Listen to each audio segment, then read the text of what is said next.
तरफ प्रधानमंत्री विदेशी तौर पर है, वही दूसरी तरफ विपक्ष लगातार नीट के घोटाले को लेकर के सरकार पर हमला कर रहा है। कोई कह रहा है कि देश के बच्चों के साथ में धोखा हुआ है, तो कोई पूछ रहा है कि आखिर भारत इतना तेल आयात करके निर्यात कैसे कर रहा है। और सोशल मीडिया पर तो इसका अलग ही कहर है दोस्तों, हर कोई अपनी अपनी राजनीति चला रहा है। लेकिन सवाल यह है, क्या सच में देश में सिर्फ प्रोपेगेंडा चल रहा है या फिर आधा सच दिखाकर लोगों को भड़काया जा रहा है। आज हम इस वीडियो में ना हम किसी पार्टी को सपोर्ट करेंगे, ना हम किसी पार्टी को बचाएंगे। आज हम सिर्फ फैक्ट देखेंगे और इस वीडियो को खत्म होने तक आप खुद ये फैसला करोगे कि असली खेल कौन खेल रहा है। नमस्कार दोस्तों, मेरा नाम है रेवा और आप लोग देख रहे हो डिकॉर्ड भारत।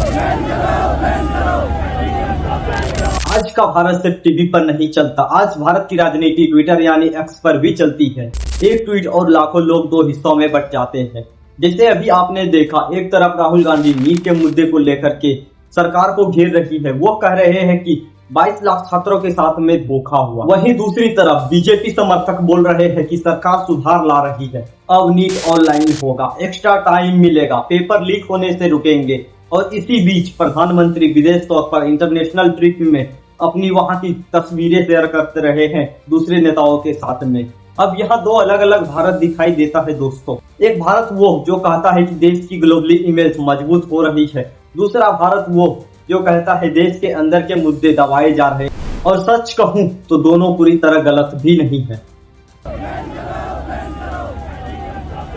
तो दोस्तों अब हम बात करते हैं नीट कंट्रोवर्सी को लेकर के। हर साल लाखों बच्चे नीट की तैयारी करते हैं। कुछ बच्चे गाँव से आते हैं, कुछ छोटे कमरों में बिना एसी और पंखे की पढ़ाई करते हैं। कुछ परिवार खेत बेच देता है तो कुछ की माँ अपने गहने बेच देती है सिर्फ अपने बेटे को पढ़ाने के लिए। और जब पेपर लीक जैसी खबर आती है तो सिर्फ एग्जाम लीक नहीं होता बल्कि लाखों बच्चों का ट्रस्ट और विश्वास टूट जाता है दोस्तों। इसमें विपक्ष का कहना है कि सिस्टम फेल हो गया, सरकार का कहना है कि सुधार किए जा रहे हैं। अब यहाँ समझने वाली बात यह है, भारत में इतने बड़े एग्जाम को इंस्टीट्यूट करना आसान नहीं। 22 लाख स्टूडेंट, हजारों सेंटर्स और सड़कों शहर लेकर एक भी पेपर लीक होता है तो सरकार सवालों से बच नहीं सकती। और यही वजह है कि लोग नाराज। लेकिन यहाँ एक और चीज होती है, सोशल मीडिया पर हर चीज को इतना बढ़ा चढ़ाकर दिखाया जाता है कि कभी कभी फैक्ट भी पीछे छूट जाता है। कुछ लोग ऐसा माहौल बना देते हैं कि जो इससे की पूरी सिस्टम खत्म हो चुका हो, जबकि दूसरी तरफ लोग क्रिश्चियनिज्म को एंटी नेशनल बोलने लगते हैं।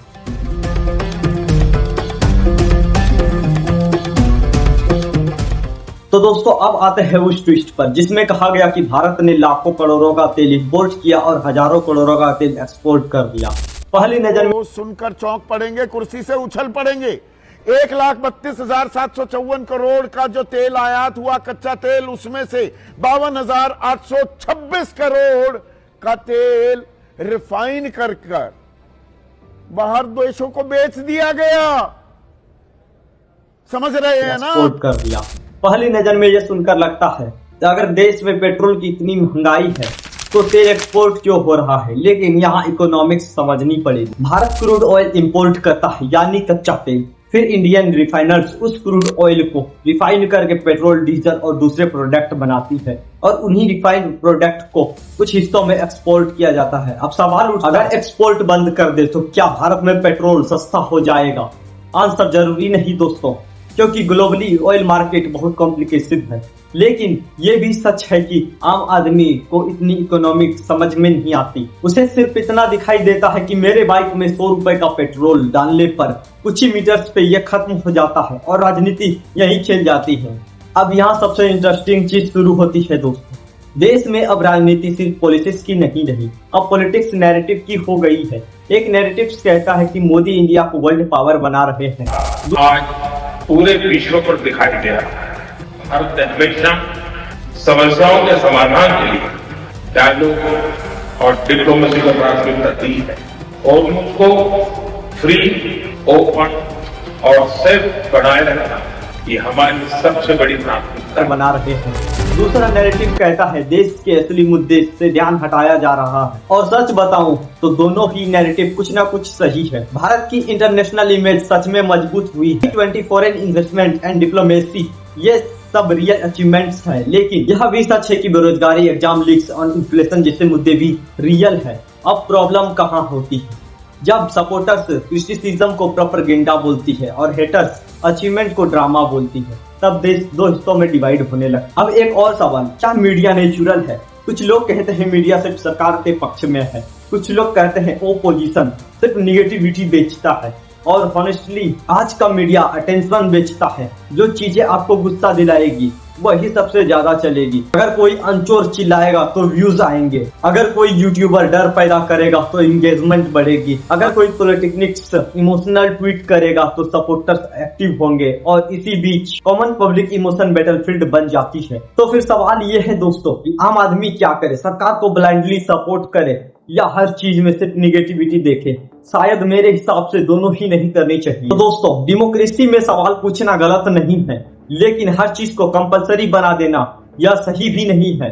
अगर सरकार अच्छा काम करे तो तारीफ होनी चाहिए, अगर गलती करे तो सवाल भी होने चाहिए, क्योंकि डेमोक्रेसी भक्तों और हेटर्स से नहीं, बैलेंस और सिटीजन से चलती है। अब फैसला आपके हाथ में है।